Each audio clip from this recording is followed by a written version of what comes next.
We have the honor to visit with the Israeli Consulate in Los Angeles today with Ori Vogel.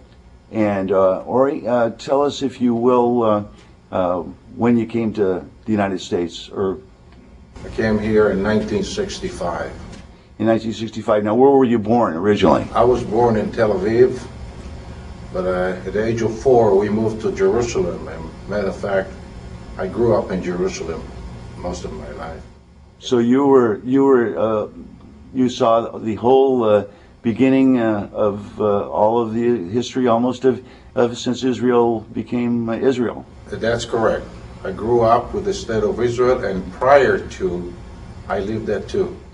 Well, let me ask you this: what you're with the Speakers Bureau, are you, with for the Israeli Consulate here in Los Angeles? Yes, I'm a volunteer with the Speaker Bureau of the Israeli Consulate. Okay. Well, let's ask quickly what qualifies you to do that sort of thing.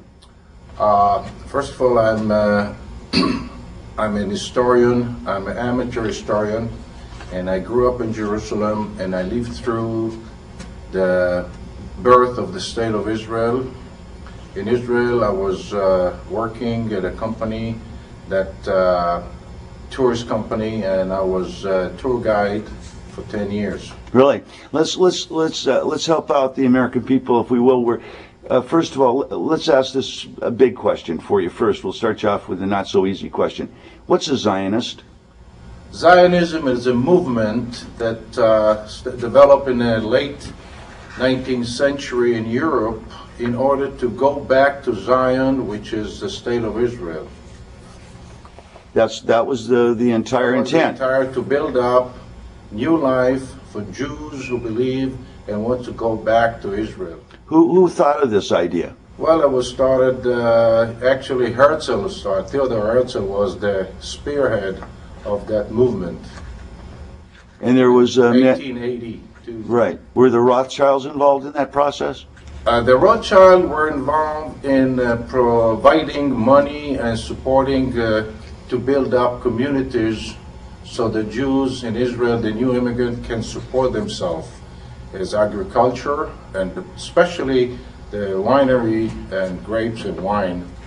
They built up two big wineries. One of the questions we always wanted to ask is how did these Zionists have the temerity to say we want that particular land over there in Israel, or when it was belonging to the Ottoman Greek, or was it the Turks owned the property at the time? At that time was under the Ottoman Empire. And so what do you think the corrective action had to be? How did this all happen? If you can quickly just explain, I guess, between world wars and so on? No, it was just a return of the Jews that were exiled 2,000 years prior to, and they were in the diaspora, and that was a good opportunity to come back because the Ottoman government at that time changed the policy after mid-19th century. They changed the policy so Jews could have come and buy land and provide and build up settlement and villages in Israel. This is the Turks that did this. That's correct. So they were allowing Israelis or Jews from all over the world to come back there to buy some property. At that time, yes. And well, where did the English all step into this mess? The English step into the mess after the World War I, when they won the war, when the Balfour Declaration came. What's the Balfour Declaration? The Balfour Declaration came on November 2nd, and that declaration was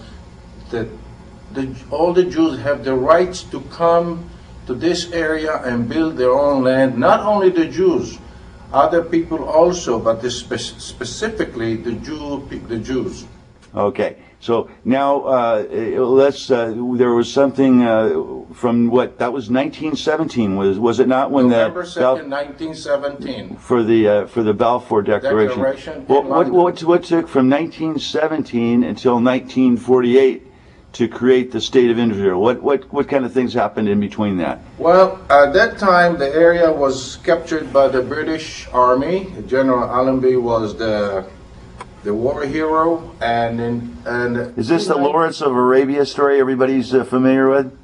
A big part? The Lawrence of Arabia story? Lawrence of Arabia was not involved at all with the state of Israel. He was involved behind the enemy line in World War I, helping with the help of the Hashemite tribe, Emir Abdullah at that time, and they helped him to demoralize and blow up railroad track and do some activities behind the enemy line. Okay, we don't want to go there into that story. We're talking about Israel here, but we just wondered if in any way that the British were involved in the creation of that, or the takeover of that land.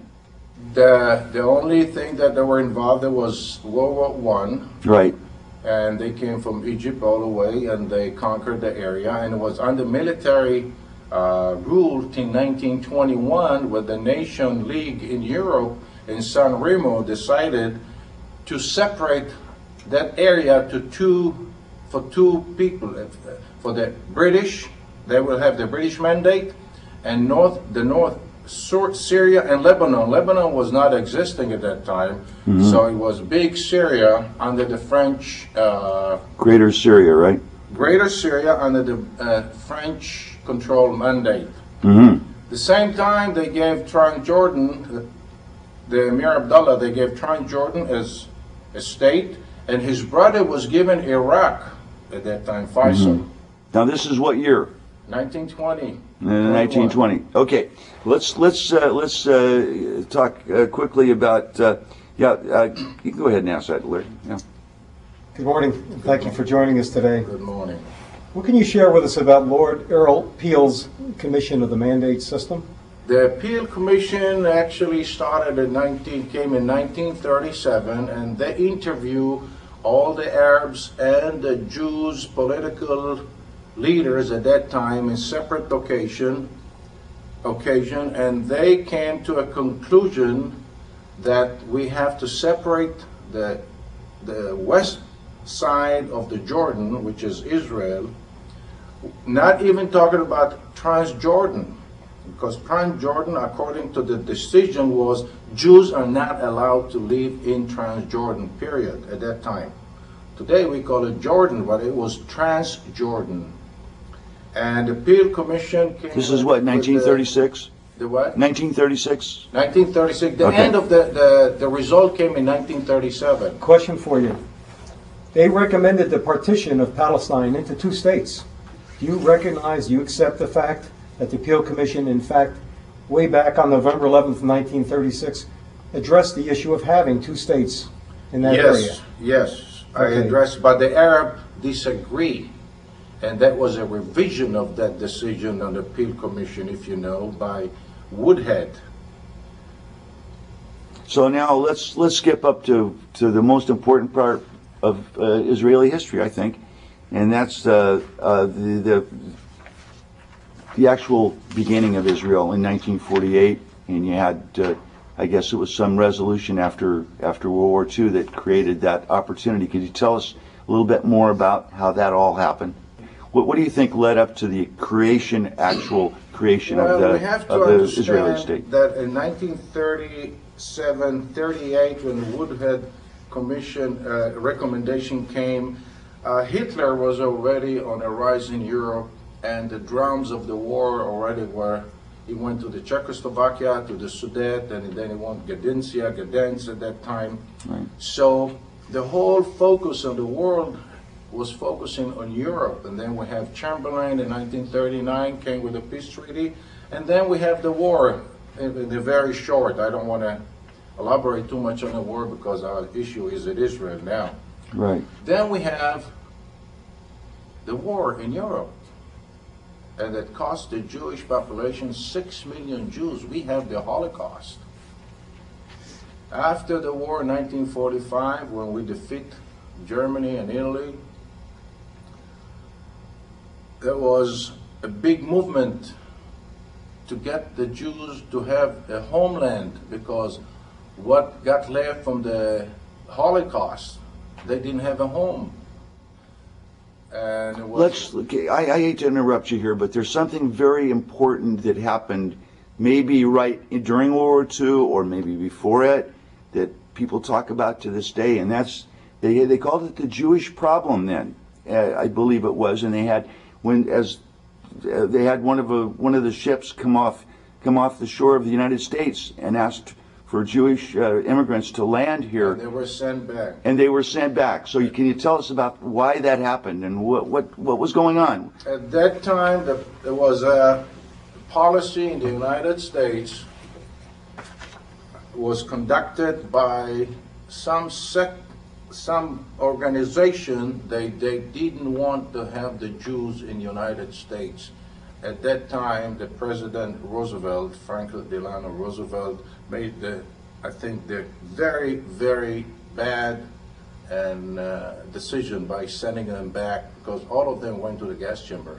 Was that going on in all of the countries of the world at the same time? Were Jews not? I mean, I think they went to Africa, this same ship, and still could not get anywhere. No one would take them. A lot of Jews went to South America, to Argentina, to Chile, to Paraguay. They did open the gates. Cuba got Jews. England, a little bit, whoever couldn't make it, and to China, to Harbin.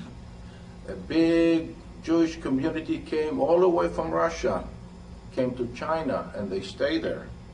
Well, Ori, what we're saying here is that I guess there was a bigger problem. It was a worldwide problem to find a home for the Jews, a homeland for the Jews. That's correct. So it was really in the best interest of everyone that was on one side or the other, and get the Jewish situation settled once forever. Correct. Which was leading to the big decision in November 29, 1947.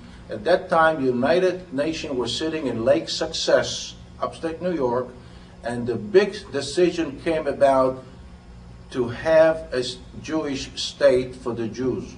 Okay, now, when Do a follow-up. Did the Jews accept that partitioning offer? Yes. And what was the position of the Arabs?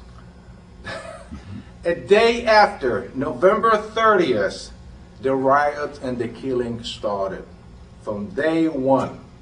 And I was a witness in Jerusalem what happened.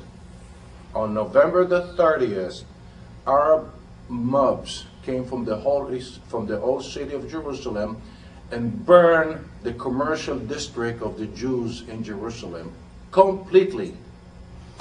But the British mandate at that time was they were controlling, because the decision was that the British mandate will cease on May 15, 1948. That was the deadline. So between November 29 and May 15, 1948, we had the worst time in our history in order to defend ourselves against mobs which were supported by British policemen and army and soldiers. Is this Leon Ura's story, the Exodus that we've seen in the movie? Is that all part of this story of how it got created? Well, there was the Jews were not allowed to come to Israel. They were caught with two cruisers in the Mediterranean, Ocean Vigor, I believe, and there was another ocean name, and they were sent to Cyprus, to camps. Now, who did this? The English? The English. Okay. So how did this change? How did this change? How did we? It all changed after May 15, when Ben Gurion declared a state of Israel in Tel Aviv. Not in Jerusalem, because Jerusalem was under siege. I was there.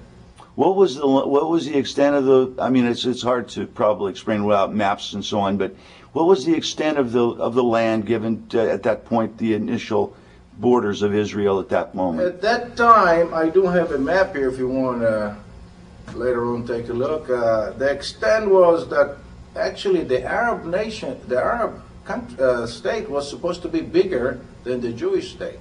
Mm-hmm. But we agreed to that. Finally, we got a state. that we have to deal with what we got. How many Jews were in Israel on the day that Israel became a state? Approximately 600,000 Jews. 600,000 Jews. And how many are there today? How many are there today? We have 5.5 million. 5.5 million Jews today. So over the period of time between 1948 and 50 years, you've gone tenfold as far as the number of population. You have to realize that Israel was the biggest state in the world to absorb immigrants and settle them Right. at that time. Right. We did everything because every Jew had the right to come to Israel. The day he stepped down from the airplane or from the ship, he was a citizen of the state of Israel. Why was there so much blood and going on even in what is it, Ben Gurion in 56? They had a war. Was there a war in Israel in 56? In 1956, we call it the Kadesh War, the Sinai Campaign, Okay. because at that time Nasser nationalized the Suez Canal Right. and was actually a joint forces with the French, the British, and the Israeli force. To open I up the Suez participated in Canal. that war. I participate in that war myself. Did you? Yes. Where did you serve? I was served already. I was a reserve. Okay. Tanks. You're a tanker. Right. Okay. If you have the history in Abu Agela and Ksema, that big tank fight, I was there. Really? Yes. And they had Russian tanks. At that time, Yeah. they have Russian equipment, yes. Did you have American equipment or what did you have? Now we have French equipment, MX-13 tanks with, Okay. and with that time we didn't have the honeymoon with the American supply. At that time we have a good relationship with the French. With the French. Okay. So what happened after 56? Where did the borders change then? The border changed, but then under the President Eisenhower, we were told to back all the way back up and retreat from all the territory that we occupied. Did you take Gaza at that time? What? Did you take over Gaza? Yeah, we were in control on the whole Sinai area, but up to 10 kilometers from the Suez Canal, because on the Suez Canal, there were the British paratroopers and the French. Okay. All right. So after 56 and you had to retreat to your borders, what happened in 67? How did this all start coming? Those territories, the Gaza Strip, went back under Egyptian control. And from 56 to 67, they didn't do anything in order to help their own people. This is one of the biggest myths that people don't know and they don't want to know. Mm-hmm. They didn't do anything about it. The same thing with the West Bank of Jordan. Where did Israel get involved in those areas? Did you Not when the Egyptian were there or when Jordan but had at them? that time they started to send those Fidain, the terrorist group at nighttime. They used to Ahmad Chukeri was that was the era when Arafat was a junior in those ranks. Okay, so what was the intent of these terrorists back at that time? To terrorize and demoralize the people of Israel. Didn't they just want their land back, or is that what they said? They want the whole land back. They don't want Israel to be there at all. No, they didn't want, and they still don't want Israel to exist as a state. Okay. What happened? So there was a Yom Kippur War in 67? No, Yom Kippur War was 1973, October 1973. Okay, well, what was the 67 war then? The 67 war was the 6 days war. Okay. At that time, the Egyptian told the United Nations observer to move and leave the territory because they are going to control. Because between 56 and 67, one of the agreement was the United Nations will have observers to control the area. So it'd be a fair, yeah, just to be referees, as so-called. They told them to move. And the Egyptian army start to move towards Israel. So the decision was, I don't want to go to detail because it's a whole subject on itself. Of course it is. but there was the most magnificent and significant war that we had.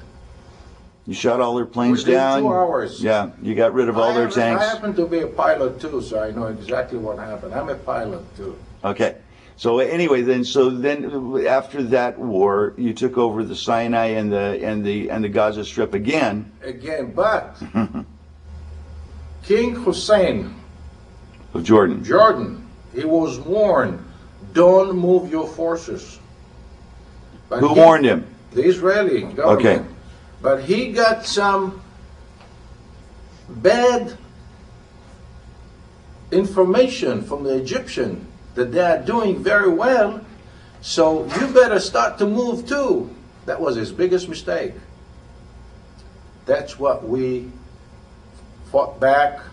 And then you took over the West Bank. Golan Heights, the same thing. Yeah. So you went into the Golan Heights, and that was Just to protect ourselves and to liberate those territories. They call it, the Arab people, the Arab nation called it occupied territory.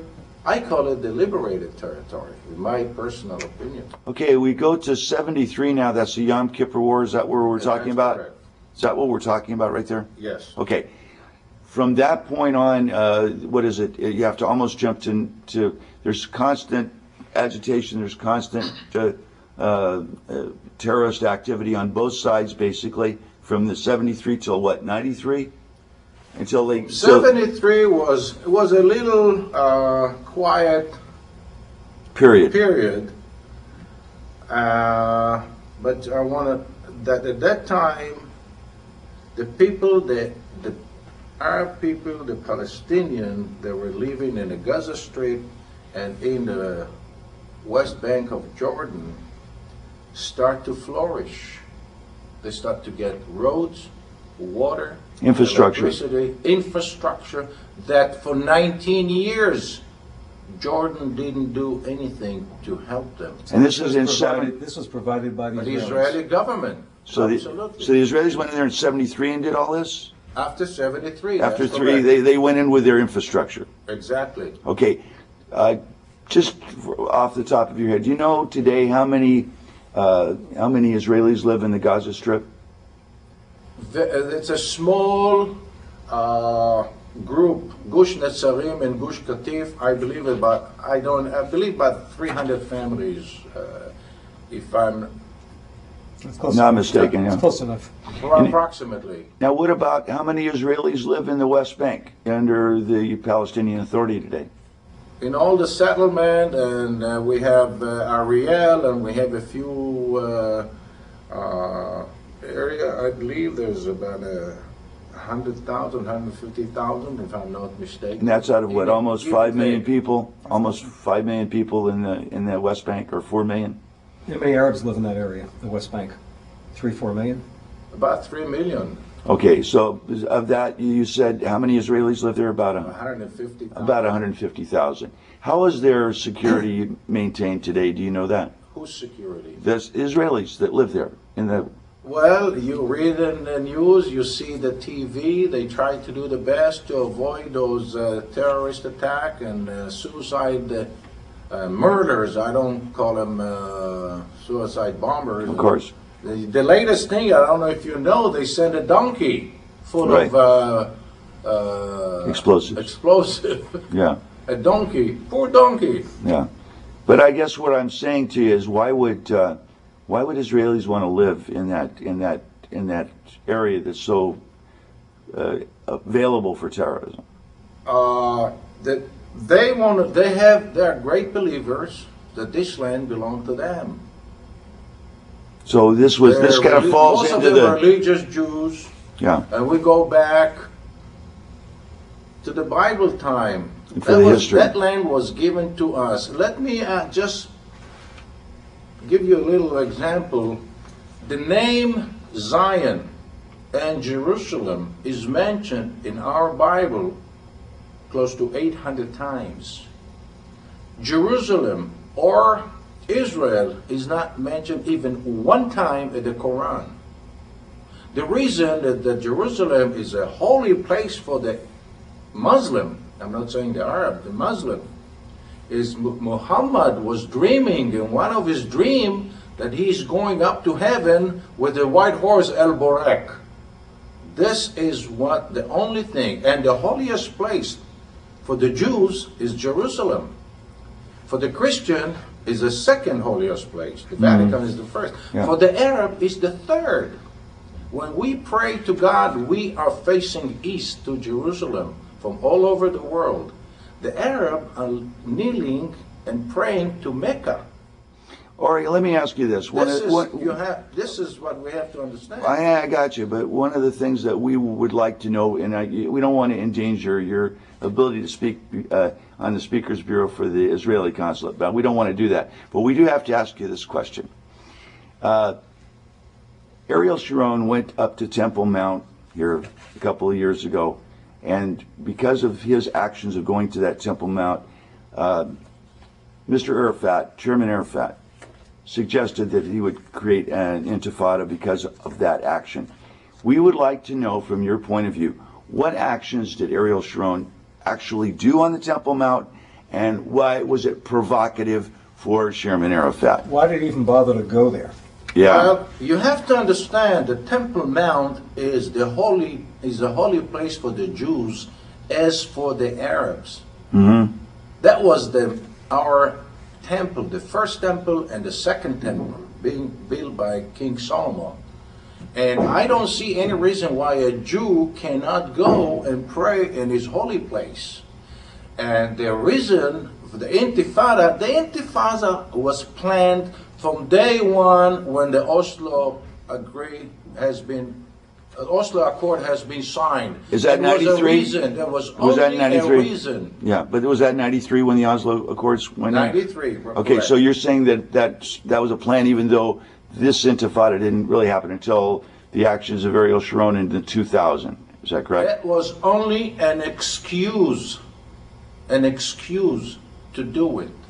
Ariel Sharon notified the Knesset member and everybody that he's going to visit Right. the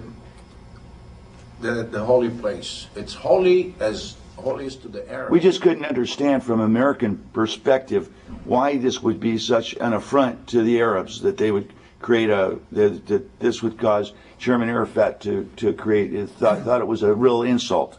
Do you see any reason why it would be? I don't see it as an insult. I think it shows you the haters and what they want to do in order to eliminate and annihilate the Jewish state.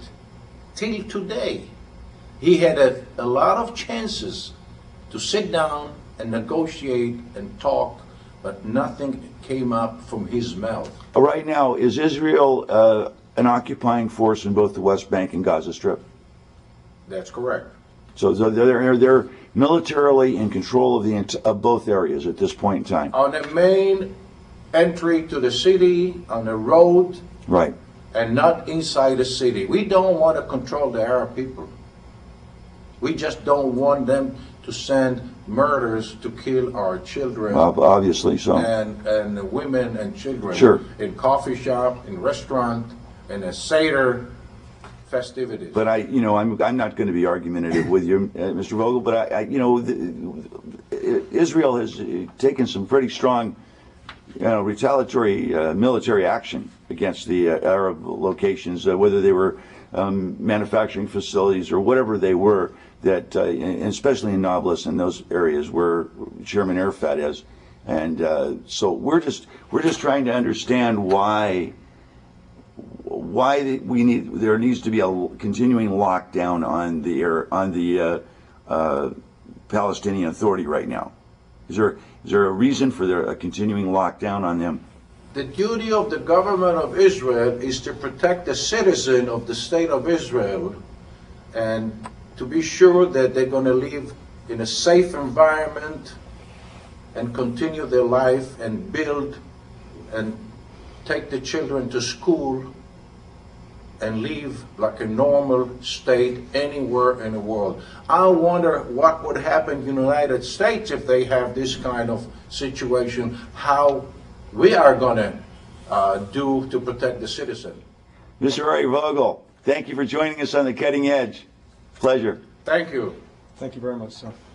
Zvi Vapni. Hello. Hello. Shalom. Shalom, shalom. You're the Deputy Consul General of the of Israel for the Western United States. Is that correct? That's true. That's true. Wonderful. Now, where did you come from? Where were you born? I'm originally from Jerusalem. My family have been living in this city for more than 200 years, since the late 18th century, Really? beginning of the 19th century.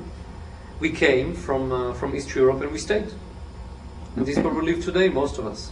Well, when did you come here to the United States and represent your country? About 2.5 years ago. I'm a professional diplomat. I'm a professional foreign service. And my mission started here 2.5 years ago. And when did you start in the Foreign Service? In 91. In 1991. Yeah. Wonderful. Well, we're on a day of interesting auspiciousness for Israel today. It's a day of an election of a prime minister and of new parties. And maybe you could tell us about what some of the people that are running and what's going on in Israel today. Well, first of all, it's a happy day. Whenever we have a chance to exercise our democracy, whenever we have a chance to vote, we do appreciate the fact that the majority of the people on this planet do not have this prerogative. They cannot vote or choose their leader. We do, and we cherish this. Beyond this, it's a political election, and we have to choose our prime minister. The way we do it in Israel is usually choose a party. This is our only choice. Choose a party we like. The head of the biggest party will create a coalition, which will consist of the majority of the member of Knesset. Of course, the main two parties are still the Likud, which is headed by Ariel Sharon, and the Labour, which is headed by Amram Mitzna, who is an ex-general running for this election. There is many other parties. Is he that mayor of Haifa? He was the mayor of the beautiful city of Haifa, in the north side of Israel. Right. And he's running its first campaign leading the Labour Party. What are his chances today? Well, the polls, if you believe the polls, and we all know that we have to take them with a grain of salt, say that Sharon is probably going to be our next prime minister, that the Likud party is going to do much better than the Labour. And but it's still, when we will know the result of this election, and we'll have the first reliable poll within an hour, it's still going to be the beginning of the story. One of the Because we have questions- to create a coalition, and this is something very complicated to do. One of the things is that you have in Israel, we found interesting, is you have blank ballots.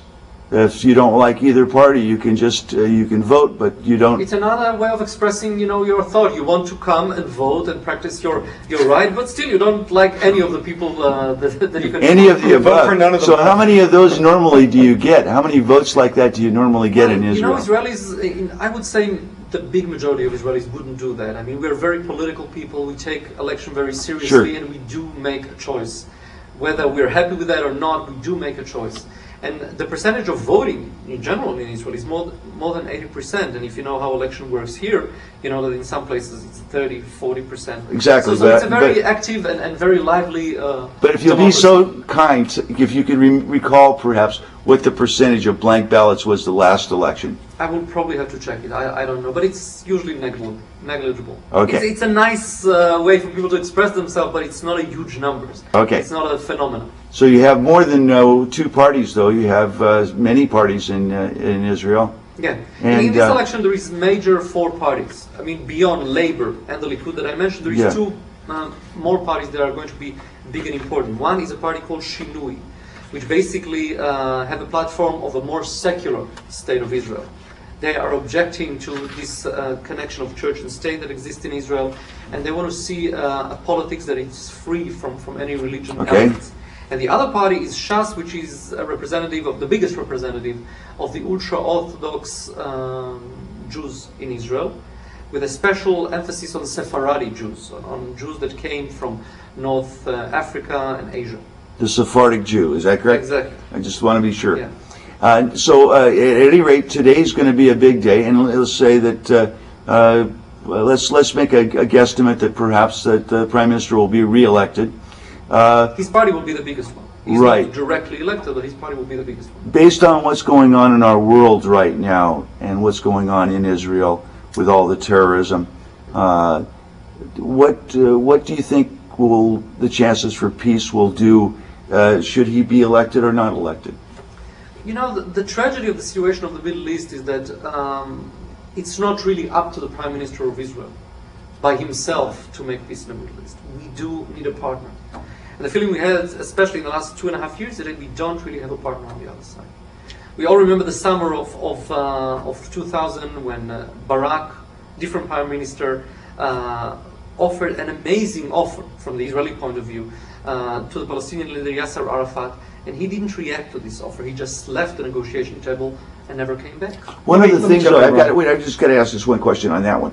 At that time, at the time of that agreement, was the Palestinian Authority, both the Gaza Strip and the West Bank, were they both under Israeli occupation at that time? No, the majority of the territory already then was under the control of the Palestinian Authority. And actually they have been quite able at the time to say yes or to say, we don't like the offer, let's work on it, let's go on with the negotiation, but instead of that they just left. Let me ask you a question. Yeah, Steve, thank you for seeing us this morning. of course. In the July 2000 Camp David II meetings, Israel offered 97% of the West Bank and 100% of Gaza to the Palestinians. Although that offer was not accepted and ended on July 25th, is it still possible to put that on the table today for peace? I think what makes all possible when it comes to negotiation is really having a serious partner. I mean, the fact of the matter, if you go to the history of Israel, is that whenever we have been faced with a serious partner, with a serious leader who came and say wholeheartedly, I'm willing to negotiate. We said yes, and you remember King Hussein from Jordan, you remember President Sadat from Egypt, they came and said, let's negotiate, truthfully, honestly, and our response was always yes.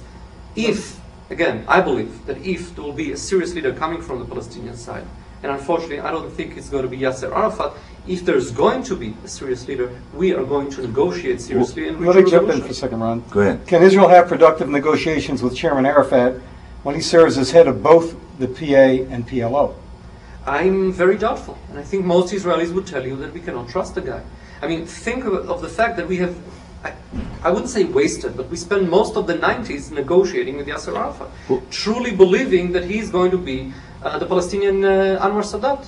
He failed us miserably, and I think mainly failed his own people. One of the things that's most important here is about the Hamas. Hamas is a so-called terrorist organization. I'm going to use that term, not to couch it either way, but basically it's about, they're saying that maybe up to 20% of the Arabs, the Palestinians in both the West Bank and also in Gaza are members of Hamas. Do you believe that? Do you think that there are 20% of the population of both the West Bank and Gaza are members of Hamas? I do believe that the situation now, yes, when there isn't any willingness on the side of Arafat to negotiate, and there is no negotiation, right, helps extreme elements such as Hamas, which is exactly the same, by the way. It's a mirror image of Al Qaeda. It's the same kind of organization, same kind of ideology. They are having the same ideas about the Western world, about the United States, and about Israel. And those elements are getting stronger and stronger in a situation when there isn't any negotiation. Help me out here on Hamas. Their covenant is that there should be no Israelis in Israel, nothing. That everything that virtually Israel should not exist. In the fact that it could exist, but not with no Israelis in it. Is that what you Hamas and read? similar organizations basically do not accept the existence of the State of Israel. And this is very, very tragic. We can talk and negotiate while we have on the other side someone that accepts the idea that we are there, willing to talk about, terms and borders and so on. But groups such as Hamas are basically saying the State of Israel shouldn't exist. It's a foreign entity. This is a Muslim part of the world. Only Muslims should be the ruler of this part of the world. There is no negotiation with these people. But having said that, and I must add something else, I do believe that Arafat and such leaders can take control and can dictate a negotiation with Israel. We have to remember, we're not talking about a democratic country. We're not talking about Arafat taking polls every 2 days, what his people think. If he make a decision as courageous as Sadat, as Hussein in the past, or if someone else will do that, then we can negotiate. I don't think we should be afraid of the fact that Hamas is there, but we should remember that Hamas and elements such as this do not recognize the mere existence of the state of Israel. Why would the state of Israel not want international peacekeepers to go in? Right now you're occupying both the West Bank and the Gaza Strip, militarily in control. Why would you not want an international peacekeeping force of 3 or 4 countries to go in there and settle the area down? Why is that not going on right now? You know, every solution that will help reach a peace in the Middle East is fine, but I think that on a practical level, all of those international forces never have proven themselves to be effective when it comes to a conflict which is very lively and very violent.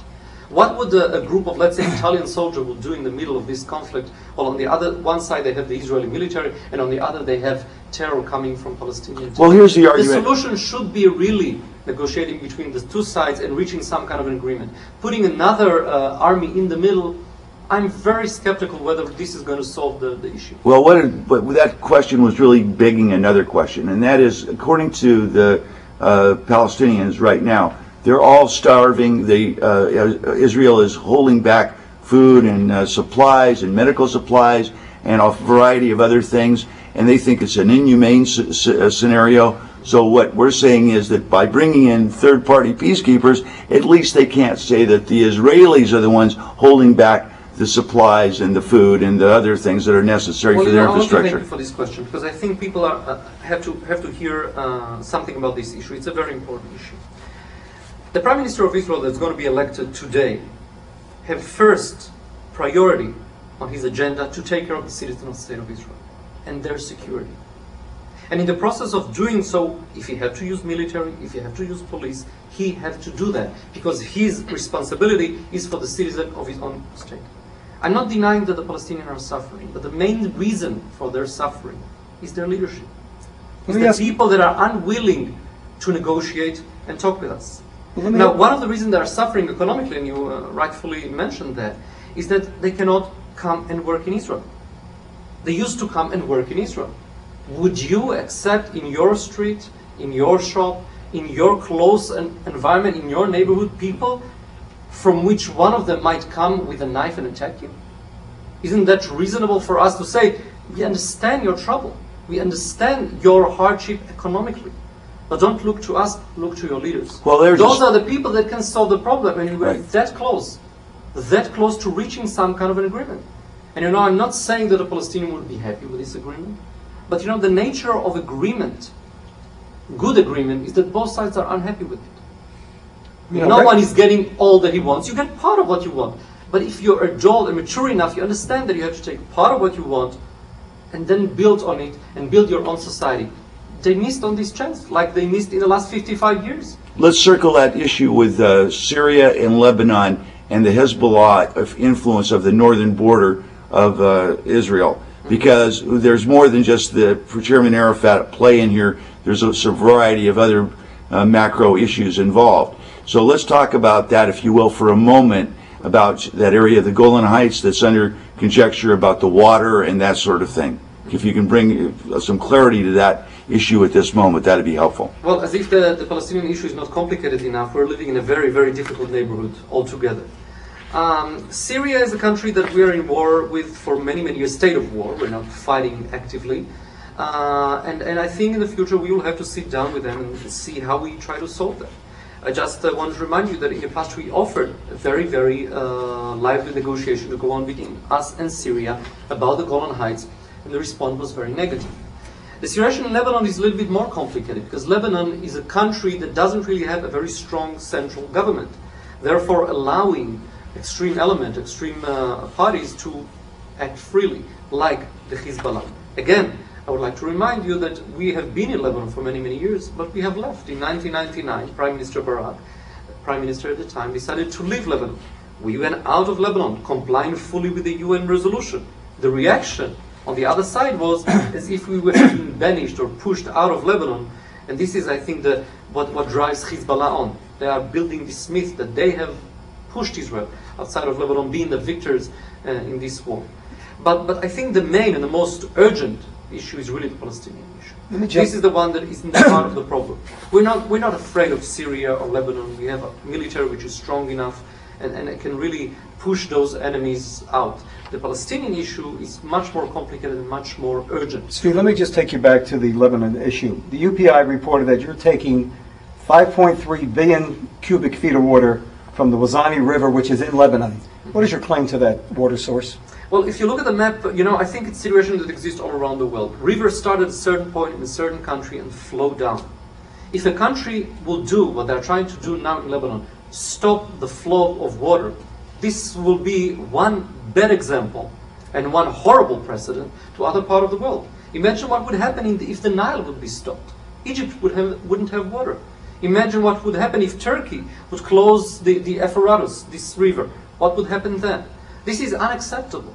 If you have a problem, and we do have a problem in the whole region with water, if you have a problem with water, you have to negotiate and talk. You cannot just take unilateral step to stop water flow, because this is a very, as I said, very dangerous. It's a critical issue for you. Are you negotiating with them right now? For many other countries, we're not negotiating because they're unwilling to negotiate. We're following the process. We have to make our own priority what we deal with first from all of those conflicts that you mentioned, but we take it very seriously. Because water are there's not enough in a region, and it's a growing region, more and more people, and the water stay the same and sometimes even less because of dry years. So the issue for you is a matter of life and death to support people, because if that water is cut off, water you wouldn't. Water is a very big issue, and in a way it's less of an issue to us. Not that it's not important, less of an issue to us, because Israel is rich enough to create big station of desalination of water.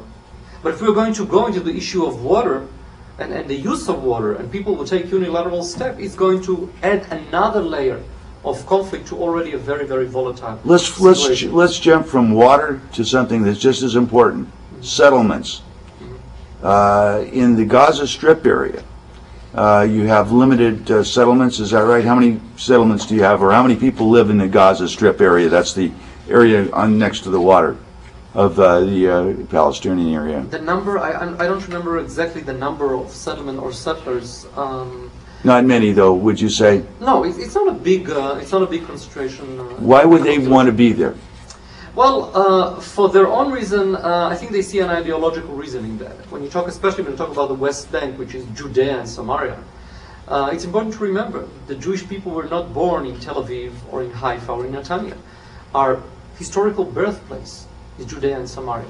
This is where our forefather was living, and David, and the other kings were operating. This is our birthplace, and if you read your Bible, you know that this is where it all happened, Judea and Samaria. I understood that, but when I'm talking about the Gaza Strip here, because the Gaza Strip has none of those. Gaza Strip is less of an historical. That's what I was about to say. Reason. Yeah, but it's important to point out that the settlement issue is a very, very controversial issue in Israel, politically. right. And if you listen to what is being said now, before the election, what people are talking about, the discussion, you'll hear a lot of people talking about the settlement and their fate. But in the Middle East, when you're in such a very, very dangerous region, one of the biggest mistakes you can do is really take a step that you think will be a good one and interpret it very differently on the other side. Let me explain what I mean. In 1999, as I mentioned before, we decided to leave Lebanon. Most of Israelis cheered. They say this is the great step.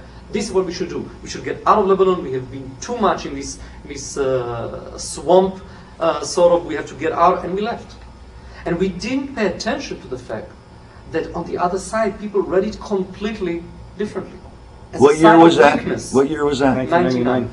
Okay. People read it as a sign of weakness. For the Hezbollah, it was a way of saying, look, Israel is falling apart. Israel is deteriorated. We could beat it now. Weakness versus strength. Because for them to perceive the idea that a country, a democratic country, can win a war and make a decision not to, is something they cannot comprehend. Did you have settlements in area? The same goes if we're going to take any step in the West Bank before we have a settlement, an agreement. This will be interpreted the same way. Did we have settlements? Did you have settlements in the areas of Lebanon? No. It okay. was always military. I guess my point is why would the policy be that you've got someone who doesn't like you to begin with, and you move into their neighborhood. That's basically the thought process. It's not exactly moving into the neighborhood. It's more, in most cases, it's villages and small settlement, in a separate area. But in order to understand that, you have to go to 67, 6-day war. After this victory, there was no one to negotiate with us. No one was interested in talking to us. We were still in the phase of a relation with our neighbors in which they say, we don't recognize you. The state of Israel is not there, not on our map, not on our mind. It doesn't exist. It should be erased from the map. And on the other hand, you have people saying, hey, this is our great historical opportunity to go back to Hebron, the city in which our patriarchs are buried. This is not just a city. To go back to Jericho, to well, go the back history, to all those but the history. places. But I'm going to use the devil's advocate here and say, hey, you're the new kid on the block. You got here in 1948. You started your country. You started with 300,000 people. And next thing you know, you got 5 million, and you've really you've got sort of like this manifest destiny thing going, and you're kind of pushing your weight around in the neighborhood. Well, and even though we can look at the wonderful history of Israel and understand that everybody wanted you to do this, it's understandable. But on the other side of the coin, now you've got Palestinians that are starving and that need humanitarian aid supposedly, and we haven't been there, so we don't know. The American people don't know that. But if that's the case, it would seem to me that Israel would want to do away with that thought process, that PR program, and inspire the Palestinians to be fed and to be taken care of at this point, even though they are a deadly enemy and a very danger to your welfare. Well, first of all, historically we're all new kids on the block. All of the countries that you see now, with the exception of Egypt, have been created in the 30s, the 40s. This is new entities altogether, and I'm talking about Syria and Lebanon and Jordan, and it goes for Israel. This is one thing. But beyond that, the most important point is that in the summer of 2000, when Prime Minister Barak was presenting his offer, everything was on the table. Jerusalem, the settlement, water. There have been work group on each and every issue. We didn't say this is out of boundaries. We cannot negotiate about that. Everything was negotiable. Everything could be talked about. And for some reason, and we have some explanation, but I'm not even going to try and pretend to get into the head of Yasser Arafat. For some reason, he said no and left. Zvi, let me take you back to 93, the Oslo Declaration of Principles. There's a letter from September 9th to Yitzhak Rabin from Arafat that says the PLO recognizes the right of the State of Israel to exist in peace and security. The PLO accepts UN Security Council resolutions 242 and 338, close quote. What happened? How many times have you negotiated? How many times have you been to the bargaining table? What's causing this delay in coming to a peaceful settlement? Well, I think there is many explanations that we think might explain this, might be a way of clarifying it. First of all, I think there is some elements in the Arab world that benefits from this ongoing war against Israel. Many countries in the Arab world know perfectly well that fighting a conventional war against Israel would be a failure. So they are fighting by proxy, using the Palestinians, sending them to fight their fight and die for the cause they themselves cannot achieve. I think there is also a big question, as I said, of leadership. Yasser Arafat, the same person who signed and accepted this, thought for many, many years that he can do negotiation, and on the other side use his old trick of terror, attack against Israel. This would not work. No other country on this globe would accept the idea of negotiating and facing terror at the same time. So all of those things, unfortunately, bring you into a situation which, yes, the Palestinians suffer. They suffer horribly, but they should hold their leader accountable for this way of dragging things. I'm sure Mr. Fogel in the previous interview mentioned to me, 55 years ago, the UN offered a Palestinian state. They offered them a place to live. 55 years ago. People who are today 55 could be living all their life as free Palestinian. And they said it's all or nothing. And they kept saying that for years and years and years. It's all or nothing. And they should have realized, especially their leader, in this point, that all or nothing doesn't work. You either accept the idea that you'll get part of your dream, or you don't get it at all. I think this is the heart of the tragedy. This is really the biggest tragedy of the Middle East, this unwillingness to understand and accept that. Let me give you an opportunity to respond to Hanan Ashwari's charges of ethnic cleansing. She's on all of the Of the course, media. she's everywhere. Yeah. We would like to hear from the State of Israel, from the consulate. How do you feel about responding to the charges that she's levied? Well, you know, it's said that Hanan Ashwari is always using, you know, those slogan, ethnic cleansing, but it's also said that she didn't tell you what she should have told you as a Christian. That the fact of the matter is that part of the intolerance in the Arab world today and in the Palestinian territory is directed also toward people like Hanan Ashwari, women and Christians that are being pushed aside and pushed out. This is the tragedy they're facing on a daily basis. And I think that she should have been courageous enough and honest enough to say, we have a horrible problem. We have a problem with leaders that cannot provide us. We have a leader who has been fighting heading our cause since 1966 and didn't achieve anything for his people, just more poverty and suffering.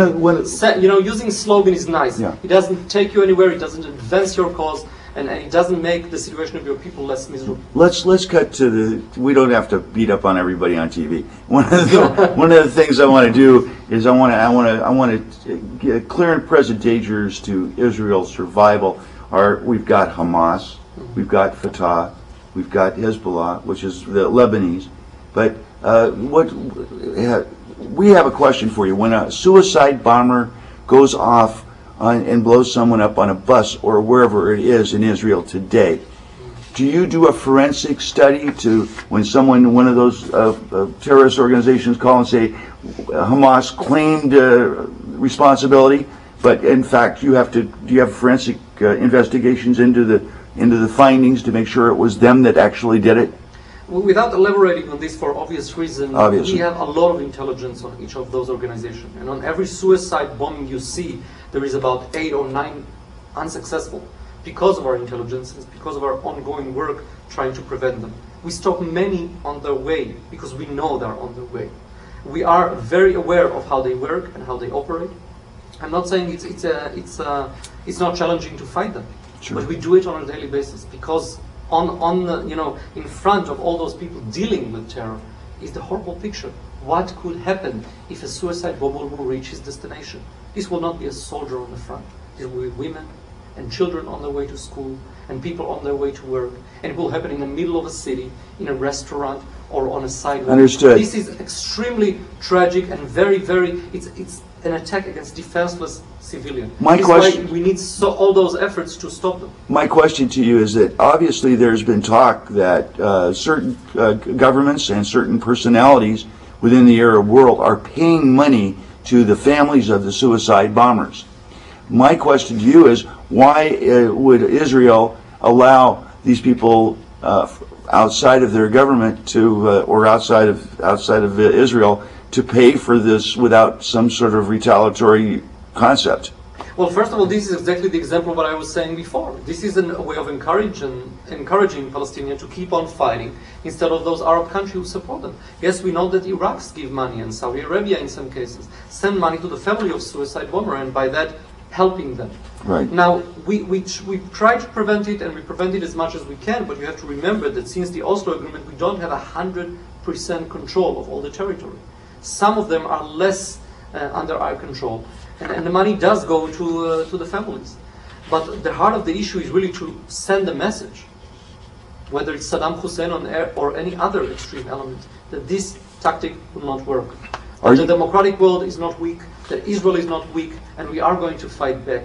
And it's time for them to realize we are there, we're not going anywhere, better sit down and negotiate with us. Last questions, because we're running out of time here, but one of the things is that we are facing a precipice in the United States of a possibility of a conflict with Iraq at this point in time. Our question to you is, if Israel is attacked by Scuds or weapons of mass destruction by Iraq, do you plan on operating either one unilaterally, multilaterally, or internationally? Well, this is exactly the kind of thing that the Prime Minister of Israel, the one that we're going to elect today, going to make a decision upon. This is not one thing that you notify people in advance. Sure. But we are concerned about that, but we still know that it's important to stop him now. Because if you won't stop him now, within 5 to 10 years, you'll have Saddam with a nuclear weapon. and then it will be a whole new ballgame, as you say here in the United States. If today in Israel, Arafat leave town and go to Cyprus and spend the rest of his life there, would the chances for peace be any better than they are today? I mean, this is not Arafat. The story is not Arafat. The story is a leader who will be willing to do what needs to be done. If he's going to disappear or not going to disappear, this is not the question. The question is whether they're going to elect or choose a true, courageous, and serious leader who will be able to negotiate on behalf of his people and achieve something for them. Zev Abney, thank you for joining us on The Cutting Edge. Thank you. Thank you Thank you very very much. much.